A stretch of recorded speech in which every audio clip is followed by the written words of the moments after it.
de todos modos esta es una charla corta, es una charla que se llama tos crónica, cómo enfocamos nosotros los pacientes que tienen tos crónica. Les recuerdo mi nombre, yo soy Alfonso Juay Burgos, yo soy otorrino, laringólogo de la Universidad de Antioquia y soy laringólogo con título expedido por la Universidad Militar Nueva Granada. Trabajo en la Clínica Occidente de Otorrinolaringología y coordino la unidad de la voz y la respiración que lleva alrededor de 5 años funcionando allá en nuestra clínica. A ustedes como médicos y quienes mientras avanzan en la experiencia les va a tocar o les ha tocado enfrentar pacientes con tos crónica. Nosotros enfrentamos con mucha frecuencia a los pacientes con tos crónica porque son los pacientes que nos llegan ya remitidos, entendiendo que ya llevan un tiempo prolongado con esa tos persistente que no ha mejorado. Y como en muchas entidades, pues se dividen las afecciones en agudas, subagudas y crónicas. A partir de la cuarta, quinta semana nosotros consideramos que la tos ya se cronificó y es cuando queremos empezar a hacerle, cuando hacemos el enfoque que les vamos a mostrar o que les voy a mostrar enseguida. Es un enfoque relativamente corto, pero espero que les sirva para enfrentar este tipo de pacientes cuando les llegue. Pasa mucho, por lo menos a mí me pasa que cuando el paciente me llega al consultorio, a la consulta en la unidad de la voz y de la respiración en la clínica y muchas veces desde que entra tosiendo, ya uno sabe a qué llegó el paciente. Lo primero que uno hace obviamente es una historia clínica, una anamnesis, pero es muy común que en estas anamnesis uno no sospeche. Uno dice, por Dios, ¿cuál será la causa de la tos de este paciente? Porque el paciente no le da a uno claves que le digan a uno es probablemente la tos de este origen o de aquel otro. Igualmente uno no se puede confiar en el tipo de tos. Las toses secas, las toses húmedas, semisecas, algo productivas, muchas veces tienen el mismo origen o la misma etiología. Y en ese sentido hemos visto también que hay muchos pacientes cuya tos tiene causas no únicas, sino variadas. Es decir, el espectro de estos pacientes es un espectro que es difícil, con la sola anamnesis, saber uno para dónde va. Siempre tenemos que hacer en estos pacientes un examen otorrinolaringológico completo y un examen cardiopulmonar completo, un examen clínico. Cuando ya hemos hecho el examen clínico, muchas veces seguimos, no nos queda tampoco muy claro qué es lo que está pasando en estos pacientes. Entonces, ¿qué hacemos? ¿Cómo enfocamos a estos pacientes? De entrada, si no la tiene, le solicitamos a todo paciente con tos crónica unos rayos X de tórax. ¿Por qué? Porque con los rayos X de tórax, si encontramos que el paciente tiene una afección o le aparece alguna anormalidad en estos rayos X, bien sea una masa, una enfermedad intersticial, una enfermedad infecciosa, verbigracia, una tuberculosis o algunos tipos de micosis, o tiene signos radiológicos de alteración cardíaca, este paciente ya se sale del manejo de nosotros. Lo que hacemos es enfocar al paciente y remitirlo entonces a la especialidad que compete, bien sea al neumólogo o bien sea al cardiólogo. Por eso es muy importante a todo paciente con tos crónica, sea el que sea, estamos hablando de adultos, no estoy hablando de tos crónica en niños, que es muy diferente el manejo, sea el que sea el paciente, se le pide unos rayos X de tórax, ojalá de muy buena calidad. Si el paciente aparece con una patología, entonces salimos de él, lo remitimos y a nosotros se nos acabó la consulta. Pero resulta que la gran mayoría de los pacientes que nos llegan con tos crónica tienen rayos X de tórax normales. Dentro de esa anamnesis, en la simultaneidad del interrogatorio y de la obtención de datos del paciente, debemos saber si el paciente, obviamente si es fumador, claro. Y también si el paciente está recibiendo algún tipo de medicamento. Específicamente le hacemos énfasis a los pacientes, en los hipertensos, en aquellos que reciben inhibidores de la enzima convertidora. Fundamentalmente el captopril y el enalapril son muy comunes, ustedes lo saben mejor que yo, manejan mucho paciente hipertenso, son una de las drogas que más se prescribe en casos de hipertensión, pero no solamente los inhibidores de la enzima convertidora, se ha visto también que el losartán, por ejemplo, que hace parte de este grupo de medicamentos, también pueden producir tos, inclusive muchos AINES pueden producir tos crónica y algunos bloqueadores beta-adrenérgicos también pueden producir tos crónica. Además de otra cantidad de medicamentos, hoy por hoy uno ve pacientes multimedicados con mucha frecuencia. Entonces es muy importante hacer una muy buena anamnesis respecto al tipo de a los medicamentos que los pacientes están recibiendo. Si el paciente es fumador, obviamente si nos consulta o les consulta a ustedes con tos crónica y el fumador y tiene una tos crónica, pues señor, usted tiene que dejar de fumar. Si deja de fumar, uno esperaría mejoría a partir de la 4ª semana. ¿Cuál es el problema? Y seguramente lo han visto, muchos no dejan de toser a pesar de que dejaron de fumar. Entonces es posible que el paciente tenga un EPOC y entonces lo consideramos a este paciente con su EPOC como un tosedor normal, habitual, o simplemente se le exacerbó un EPOC y el paciente debe ser remitido al neumólogo. Este paciente también sale del ámbito del manejo de nosotros.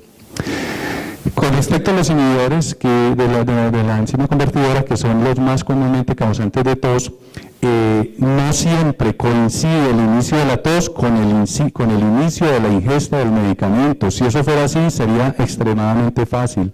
Muchas veces los pacientes vienen tomando los inhibidores, de un momento a otro les empieza a aparecer el efecto secundario. De todos modos, recomendamos en estos pacientes, si es posible, cambiar el medicamento,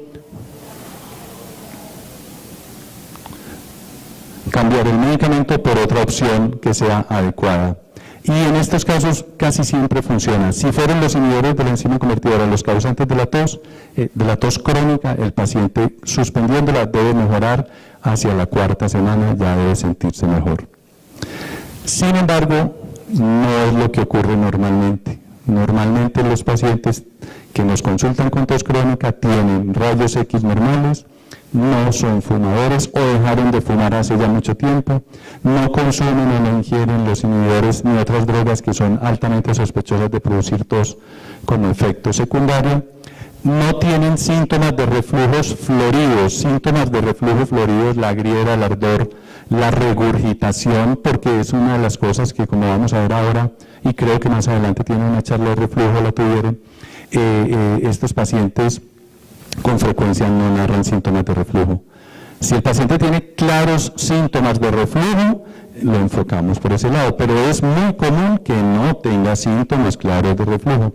Esto que les estoy contando o que les estoy narrando es lo que uno ve normalmente en la consulta con los pacientes de tos crónica, es decir, hasta ahora no hemos podido saber por qué el paciente tiene tos crónica. Entonces, en esos pacientes que tuvieron rayos X normales, no fumadores, no consumidores de IECAS, no síntomas floridos de reflujo, ya entramos a enmarcarlos dentro de 4 categorías. Estas 4 categorías que son el llamado síndrome de tos de vía aérea superior, paciente puede ser asmático, un asmático cuya única manifestación es la tos, puede tener lo que se llama endema, que es una bronquitis eosinofílica no asmática, o el paciente puede tener una enfermedad por reflujo no sintomática. No relata griera, no relata regurgitación, no relata epigastralgia. Ustedes les preguntan, ¿sufre gastritis? Nunca en la vida. Estas 4 van a dar cuenta de más del 90% de las causas de tos crónica. Empecemos por el síndrome de tos de vía aérea superior. Este síndrome de tos de vía aérea superior es la principal causa de tos crónica del adulto. La principal, da cuenta de más del 40% de los casos de tos crónica en los adultos. Se llama también síndrome de escurrimiento postnasal y ocurre por una serie de alteraciones nasosinusales que van desde muy severas hasta imperceptibles en la anamnesis y en el examen físico. Muchas veces los pacientes no tienen síntomas claros nasales. Algunos tienen síntomas nasales, pero es una escala completamente variada. Y, como les decía, causan más del 40% de los casos de tos crónica en el adulto. Cuando presentan síntomas, presentan rinorrea de muy variada intensidad. La rinorrea puede ser extremadamente leve, tanto así que solamente puede ser una rinorrea matutina. Presentan aclaramiento, mantienen con frecuencia aclarando la garganta, carraspera. Si uno les mira la faringe, puede encontrarles, o el paciente puede relatar que algo les chorrea por detrás. Sin embargo, un porcentaje alto de pacientes no manifiestan escurrimiento postnasal. Y al examen faringoscópico les podemos encontrar una faringe como el empedrado, una hiperplasia folicular o folículos localizados que llaman como faringe en empedrado o algo así. Eso puede ser también, puede estar presente en estos pacientes con síndrome de tos crónica de síndrome de diadema superior. ¿Qué hacemos con estos pacientes cuando tenemos esa sospecha? Podemos hacer una nasosinusoscopia, ya el doctor Eduardo les mostró en la diapositiva pasada. En este caso hay una congestión nasal y un pólipo en el meato medio. Podemos hacer un TAC de senos paranasales. Nosotros como otorrinolaringólogos no usamos los rayos X de senos paranasales, nos parece que tienen baja sensibilidad y muy baja especificidad. Generalmente recurrimos al TAC simple y, dependiendo de los hallazgos, de los síntomas y de lo que encontramos al examen físico, empezamos un tratamiento. Ahí, ¿por qué empezamos el tratamiento? Porque encontramos algo positivo. ¿Cómo tratamos a estos pacientes? Nosotros empezamos el tratamiento de nuestros pacientes con síndrome de tos de vía aérea superior con un antihistamínico. Nosotros sí usamos descongestionante. Lo usamos máximo por 10 días. Todos los que tengan una AVE al final, ustedes saben que ya pues, la fenilefrina no viene, ¿cierto? Entonces solo viene la pseudofebrina y hay muchísimas presentaciones que me imagino que las están viendo allá afuera en las casas comerciales. Si el paciente va a mejorar, mejora en las primeras 2 semanas. Si mejora, ya continúa el tratamiento con un antihistamínico solo. Ya le retiramos el descongestionante. Y hacemos obviamente unos controles posteriores. Si el paciente no mejoró, pero los síntomas que tenía de vía aérea superior, o sea, los síntomas que tenía nasosinusales, sí le mejoraron, pero sigue con la tos, asumimos que esa tos probablemente viene de vía aérea inferior. Entonces podemos pensar en una forma de asma. Si el paciente no mejoró y sigue con síntomas nasales, recurrimos a esteroides tópicos. Ya el doctor Eduardo les habló muy claramente cómo es la utilización, cuáles son las moléculas que se usan. Estos esteroides tópicos son drogas muy utilizadas por nosotros. Si el paciente con el esteroide tópico persiste con los síntomas nasales, entonces si no le hemos hecho un TAC, hacemos un TAC de senos paranasales. O si ya lo habíamos hecho, pues hacemos un TAC de control. Y si en el TAC aparece que continúa con hallazgos escanográficos de sinusitis, tenemos que hacer un tratamiento específico de esa sinusitis. Es frecuente que tengamos que recurrir a la cirugía. Entonces, este es más o menos el enfoque que hacemos en estos pacientes con el síndrome de vía aérea superior. Pero, como les decía, si el paciente no mejoró y sigue con tos, entraríamos a sospechar que el paciente puede tener un asma.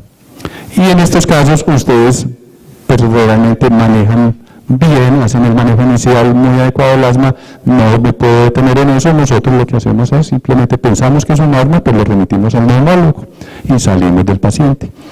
Pero también puede suceder que el paciente tenga esta entidad que se llama bronquitis eosinofílica no asmática.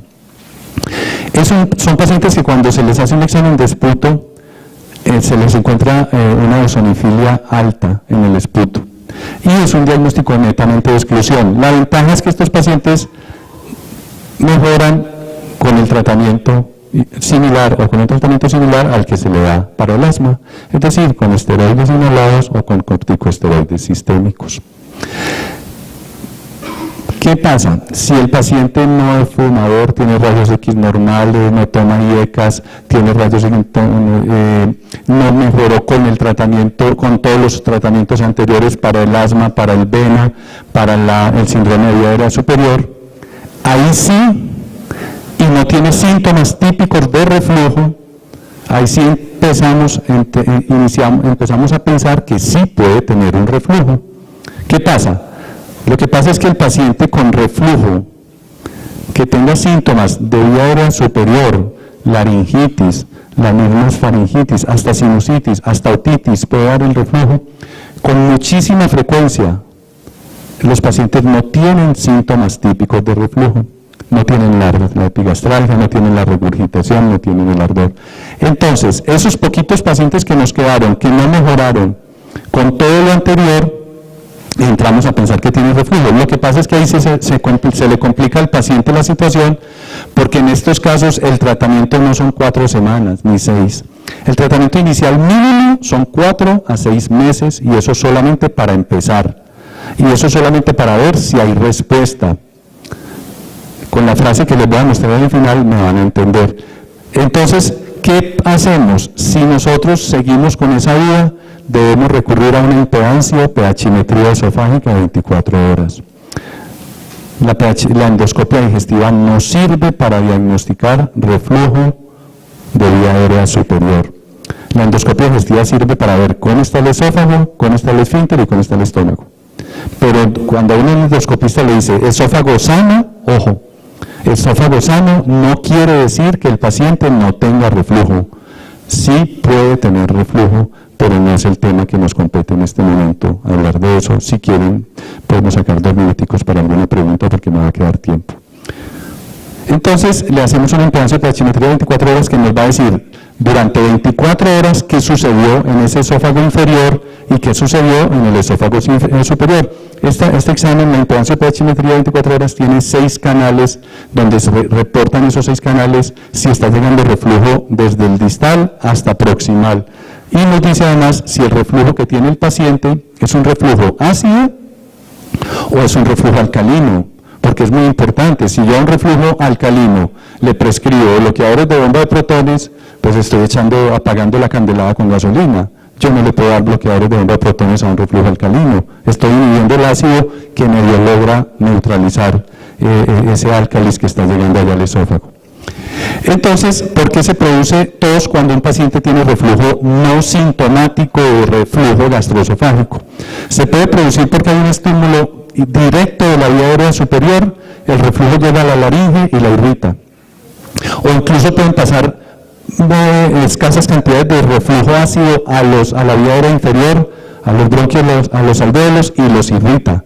Pero también puede ser simplemente porque el reflujo estimula unas terminales vagales que hay en el esófago distal y por un reflujo vagal se desencadena la tos. Es decir, no siempre es por efecto directo. Entonces miren que los pacientes que tienen tos crónica, que es debida a reflujo, tienen más o menos unas caracterizaciones, son generalmente toses de tipo secas, irritativas, tienen mucha carraspera, no tienen antecedentes de exposición a irritantes ni a tabaquismo, no usan los inhibidores de las IECAS, ya les tratamos lo demás y no mejoraron con nada. En estos pacientes sí podríamos pensar que tienen un reflujo. ¿Qué pasa con los antitusivos? Mire que no hemos mencionado antitusivos en toda la charla. Es que uno no puede mandar un antitusivo sin saber por qué está ocurriendo la tos. Igualmente, la mayor parte de los antitusivos, la mayor parte, según medicinas basadas en la evidencia, no tienen eficacia superior al placebo. De los que más o menos pueden servir y los prescribimos cuando esos pacientes siguen con tos y no les encontramos de dónde es, porque hay causas desconocidas, no sabemos por qué, les prescribimos antitusivos que tengan codeína. ¿Qué pasa con la codeína? En estos pacientes las dosis de codeína son dosis subanalgésicas, no son dosis analgésicas. Ustedes saben que la codeína es derivada de la morfina. Entonces los mandamos con cierta tranquilidad, pero tratamos de no hacerlo por tiempo prolongado porque sí puede generar cierto tiempo sí parece que puede generar cierto tipo de adicción. El dextrometorfano tiene algo, puede servir algo, de ahí para abajo ninguno ha demostrado que sirva. Estos mucolíticos sirven como coadyuvantes, son muy buenos como coadyuvantes cuando hay que movilizar secreciones viscosas. Entonces, ¿qué hacemos nosotros en la unidad de la voz y de la respiración?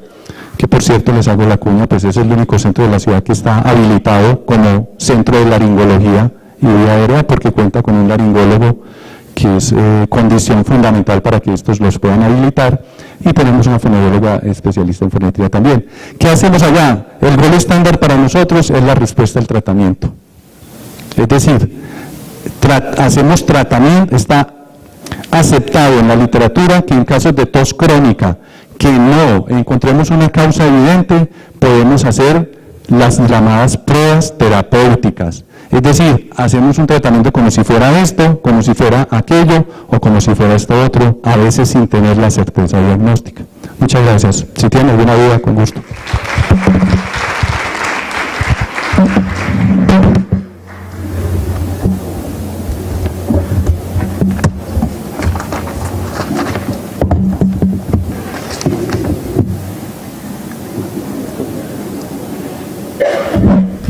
Bueno, me place mucho presentar al doctor Carlos Simón Duque, es un colega con el que hemos trabajado mucho tiempo, un excelente colega, valga la cuña, también él es cirujano de cabeza y cuello,